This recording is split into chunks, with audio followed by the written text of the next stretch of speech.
In January 2002, Yorkshire police discovered the body of a young Korean woman inside a metal suitcase. This horrific find triggered an investigation that led to the arrest of one of the country's most terrifying killers. Kyu-seo was born in South Korea in year unknown. Limited information available, but little is known about his early life. In September 2000, after a failed marriage, he left his home country for London with the intention of studying English. However, by October 2001, the man had dropped out of his studies and begun earning a living by renting out 2 apartments. One on Eagle Street near Holborn, London's well-known legal district, and a duplex on Augusta Street in the Poplar area. To promote his business, Kim placed advertisements for his rental services on various websites. Most of his tenants were international students, many of them fellow Koreans like himself. At the time, Kim had a girlfriend named Marika Ishimura, a young woman of Japanese descent who worked as a hairdresser. The couple lived in the main bedroom of the Eagle Street apartment, while 2 Korean tenants occupied the second room. Those who knew Kim often described him as kind, polite, and helpful, always smiling. He was charming toward everyone, but especially toward young women. Somehow, he managed to convince people that he came from a wealthy family and enjoyed a comfortable lifestyle financially. In reality, this was all a deception. Kim's finances were in complete disarray. He had massive debts, and all his credit accounts had been frozen. Additionally, both he and Marika frequently used illegal substances. By October 2001, their relationship had collapsed, and the young woman, who was nearly 10 years younger than him, barely spent time in the apartment anymore. It was in this context that Kim met Jin Hyo-young, a girl from a South Korean province who rented a room in his apartment for just 3 days. Jean was studying French literature at a Korean university and, as part of her program, had spent several months as an exchange student in Lyon, France, before returning home, where her parents and siblings awaited her. Jean arrived in the English capital on Wednesday, October 24, 2001, and was due to return to France on Saturday, October 27. She found Kim through his online advertisement and arranged to rent a room in the Eagle Street apartment. But the girl's plans ended in the worst possible way. Her short life was cut short in a horrifying and unexpected manner. On the night of October 26th, a day before she was to leave for France, the 21-year-old girl was brutally attacked by Kim. The exact details of what happened have never been fully revealed, but it is known that when they were alone, the man killed Jean by wrapping her face with duct tape, preventing her from breathing. He also bound her wrists. Before subjecting her to this ordeal, Kim forced Jean to reveal the pins for her credit cards, information he intended to use later. He then stuffed her into a metal suitcase, which he hid in the wardrobe of the main bedroom. There, he kept her for the next 5 days. When other tenants returned to the apartment that Friday and asked where Jean was, Kim told them she had decided to return to France a day early and that he had taken her to the station. A similar story he repeated to the girl's friends and relatives, who grew increasingly anxious when she failed to return to France on schedule and seemed to have vanished without explanation. On Saturday, October 27th, the day after the horrific crime, Kim took 2 of his victims' cards and began emptying her bank accounts. First, he tried the Kukman Bank card, a family account opened by Jin's parents for emergencies, which she had never used. His initial attempt failed because he entered the PIN incorrectly, but a few days later, Kim succeeded in withdrawing £1,990. He attempted to take more, but the family account had already been emptied. For the card where the girl kept her personal savings for her stay in France, Kim gave it to a young Korean woman and asked her to travel to Paris and withdraw as much money as possible. Although this request should have raised suspicion, Kim invented a story that the card belonged to his girlfriend Marika and provided a reason why he needed the money withdrawn in Paris. Apparently, his explanation was convincing enough for the woman to agree. In truth, everything was far more sinister. Kim not only wanted to seize all of his victims' money, but also to reinforce his story that Jean had gone to Paris. To do this, he needed to create the appearance that the girl had used her card in the French capital, leaving a false trail for authorities who would inevitably begin investigating the sudden disappearance of the student. Late on Wednesday, October 31st, Kim took the suitcase containing Jin's body and placed it in the trunk of a rented car. He then drove nearly 4 hours to the village of Askham Richard in North Yorkshire, where, on the edge of a country road, he dumped the suitcase with her body before returning to the apartment. Kim continued living as if nothing had happened. He kept renting rooms and repeating the same excuses whenever anyone inquired about the girl. Between November 17th and 18th, a young Korean woman named Song-in he moved into Kim's duplex on Augusta Street.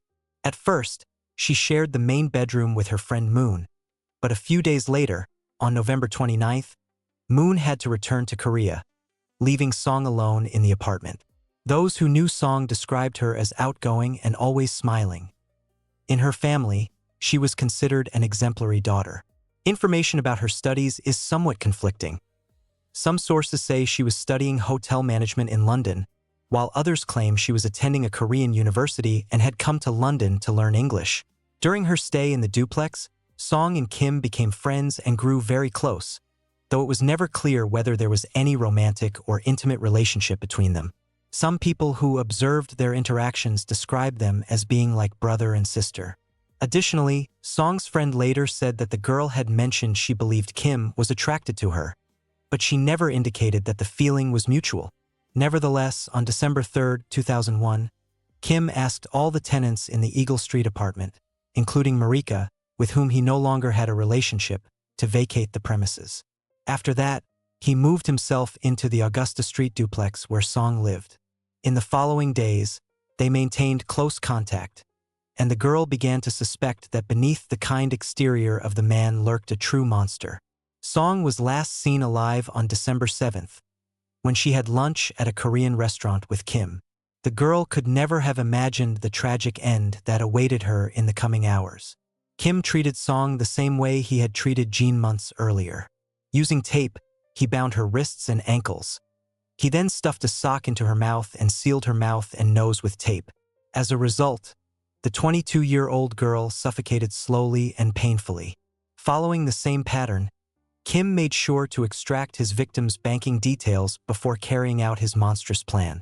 He then hid the body in a closet in the duplex hallway, which he sealed shut so no one could open it. Song's body remained there for several months. When the girl's acquaintances asked about her, Kim said she had gone to work at a hotel where accommodation was provided. Song also had 2 bank accounts, one with NatWest and another with the Korean Kukmin Bank, a family emergency account she had used only once. Kim used the NatWest card to withdraw £240 from an ATM. With that money, he booked a ticket to Toronto, Canada, for December 13th. Before leaving, he used the Korean card to steal a total of £1,200. Kim managed to reach Toronto without issue. There, he rented an apartment and again began renting out rooms, repeating the same business model he had used in London. He planned to stay in Canada for a year or two, and it seemed he had escaped the consequences of his 2 monstrous crimes. However, the story was far from over.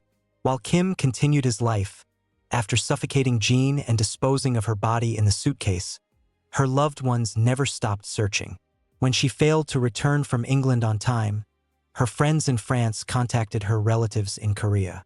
Unable to find the girl, her brother posted information about Jean on a Korean missing persons website.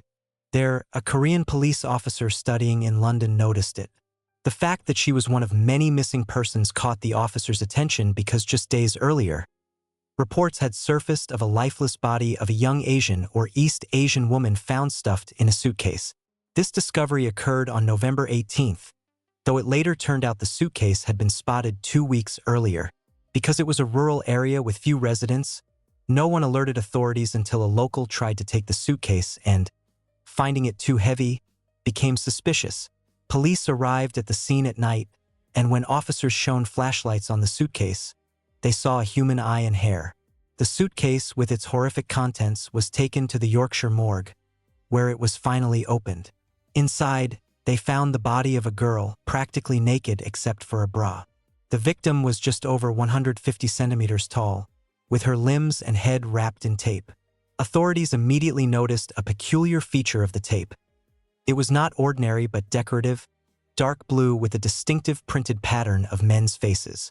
They soon discovered it was tape designed by London artists Gilbert and George, produced starting in September 2000 and sold only in British branches of the Tate Gallery in London, Liverpool, and Cornwall.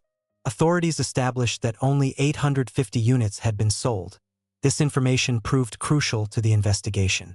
During the autopsy, the pathologist was struck by the lack of injuries indicating a struggle and concluded that the victim must have been somehow restrained before her head was bound. He suggested two possibilities. Either the girl had been drugged with a substance not detected in toxicology tests, or she had been persuaded or threatened into allowing her wrists to be bound. The forensic report began with hair analysis, confirming the victim was from Southeast Asia. However, police could not identify her through fingerprints or dental records. It was only on January 2, 2002, that they identified the victim after Korean police, who had seen the missing person report for Jean and the discovery of the body in the suitcase, contacted Yorkshire police to warn of a possible connection. Police contacted the Korean embassy and gained access to the South Korean population's fingerprint database, identifying the victim as Jean Hyo-young. Shortly before that, on December 18, 2001, Song In-hee had been reported missing by friends unable to contact her. On January 7, 2002, the Metropolitan Police's Serious Crime Unit learned of the identification of Jin's body and decided the cases might be linked. Yorkshire and London detectives launched a joint investigation led by Detective Chief Superintendent Nick Ankers. Since Song had initially been reported missing but no body had been found, officers traced the girl's movements up to her stay in the Eagle Street apartment. There, authorities found a roll of the same decorative tape used to bind and suffocate Jean. Forensic experts discovered traces of the young Korean woman's blood on the tape, as well as on baseboards, walls, sofa, and carpet in the room. Regarding Song's disappearance, police knew she had lived as a tenant in the Augusta Street house. Investigating both properties, officers discovered both were managed by Kyu-seo, who was then in Canada. Analysis of the man's phone records placed him in the North Yorkshire area where the suitcase was dumped. A search of the car Kim rented in October 2001 also revealed traces of Jin's blood. With all evidence pointing to a connection between the victims, authorities had a prime suspect. On January 17, 2002, Metropolitan Police held a joint press conference with North Yorkshire Police, asking for any information about both girls. By a twist of fate, Kim had briefly returned to London, and that same evening he was arrested in an internet cafe. He was charged with the murder of Jean Hyo-young and immediately taken into custody. On January 21st, he appeared before magistrates, where his lawyer requested bail, but the request was denied. The accused was remanded in custody until the trial, initially scheduled for January 28 but later postponed. Meanwhile, the investigation into Song's disappearance continued. On March 14, 2002, a builder named Paul Mee, doing renovations in the bathroom of the Augusta Street duplex, noticed a large number of flies emerging from one of the panels. Suspicious, he reported it to authorities. The next day, police arrived and found the sealed closet in the hallway. Inside was a pile of foul-smelling clothes, and behind it, the naked body of a girl wrapped in a duvet cover. It was later confirmed to be Song In-hee. Police had visited the duplex on January 9, 2002, during the initial investigation but had only found clothing belonging to the first victim. They had not noticed the sealed closet hiding the second body. It soon emerged that the decorative tape binding Song's face, wrists, and ankles was the same as that used on the first victim. In this case, the lower part of her face was compressed. It is worth noting that no signs of sexual assault were found on either victim. Additional DNA tests on items hidden in the closet confirmed that some clothing and a pair of shoes belonged to Jean. On April 4, 2002, Kim was charged with Song's murder and ordered to appear at the Central Criminal Court on May 7 to enter pleas. At that hearing, Kyu-seo, through an interpreter, pleaded not guilty to the murders of Jean Hyo-young and Song In-hee. The trial was set for September 30 that year. However, it was not until March 2003 that the accused stood trial. Kim refused to answer questions during cross-examination and did not testify. In the presence of the jury, the defendant pleaded guilty to the manslaughter of Song, claiming it was an erotic game that ended tragically but accidentally. However, the court rejected this plea, and the trial continued. Kyu-seo was never able to explain why he committed these two crimes. During the trial, prosecutor Jonathan Laidlaw questioned possible motives, suggesting they could stem from intimate issues as well as purely financial ones, since Kim was deeply in debt. He also raised the possibility that the man committed such atrocities because he derived pleasure from slowly and agonizingly taking the victims' lives. The prosecutor emphasized the horror the two victims must have endured in their final moments. Pathologist Christopher Milroy, who examined both bodies, testified that he had never seen such a method of ending life in any case. Former partner Marika Ishimura testified that the decorative tape used in the crimes belonged to her and that she had bought it at the Tate Gallery in London for special occasions. Friend Kim Jung-gon testified that at the end of 2001, the accused had asked him to help buy a suitcase supposedly for his girlfriend's belongings, but they did not purchase one because they were too expensive. Finally, on March 25, 2003, Kyu-seo was found guilty of murdering both young students and sentenced to 2 life terms. After the sentence was pronounced, the judge addressed the defendant, calling his crimes exceptionally cruel. He stated that Kim had snuffed out the lives of 2 innocent people who trusted him and considered him a friend, and that he had done so in an especially brutal manner that must have caused the victims unimaginable suffering. What do you think about this story? Write your opinion in the comments and subscribe to my YouTube channel and other social networks. Links are in the description below this video. Goodbye.